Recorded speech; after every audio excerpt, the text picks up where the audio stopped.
May mga kwentong hindi mo dapat pinaniniwalaan, maliban na lang kung ito'y babala mula mismo sa iyong ina.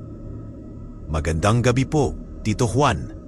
Isa po ako sa mga masugid ninyong taga-subaybay at matagal ko na pong gustong ibahagi sa inyo ang kwentong ito. Ang pangalan ko po ay Celia, 45 years old at isa na pong ina. Ang isasalaysay ko po ay hindi ko direktang karanasan, kundi kwento mismo ng nanay ko, si Mama Elena. Noong siya ay bata pa, sa kanilang liblib na probinsya sa Antique, noong mga huling taon ng dekada 60. Ayon po sa nanay ko, simple lang ang buhay nila noon. Ang mga bahay ay yari sa kawayan at nipa, at ang tanging liwanag nila sa gabi ay ang apoy mula sa kalan at ang kakarampot na ilaw mula sa kanilang gasera o lampara. Pagsapit ng dilim, ang tanging maririnig mo lang daw ay ang huni ng mga kuliglig at ang mga tunog ng gubat na nakapalibot sa kanilang baryo.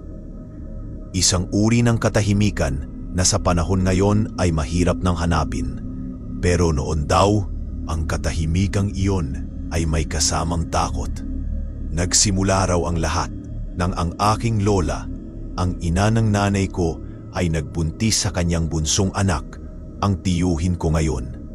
Maselan daw ang pagbubuntis ng lola. Laging mabigat ang pakiramdam, nanlalambot at para bang may kumukuha ng kanyang lakas. Sa baryo nila, kapag may buntis, natural lang na maging sentro ito ng atensyon. At napansin daw ng lahat ang kakaibang interes ng isa nilang kapitbahay, si Aling Iska. Si Aling Iska ay isang biyuda na nakatira ng mag-isa hindi kalayuan sa kanila. Sa umaga, isa siyang palakaibigang matanda, laging may dalang puto o kung anong kakanin. Ngunit sa kanyang mga ngiti, sabi ni Mama, may kakaiba. Ang kanyang mga mata ay matatalim at ang kanyang mga tanong tungkol sa pagbubuntis ni Lola ay masyadong detalyado. Malapit na ba? Malusog ba ang bata? Mahimbing ba ang tulog mo sa gabi? Paulit-ulit niyang tanong. Di nagtagal, nagsimula na ang mga kababalaghan.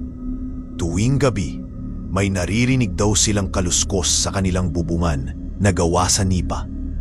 Nung una, inakala nilang daga lang ito o pusa. Pero ang kaluskos ay nagiging parang mabigat na paggapang na sinusundan ng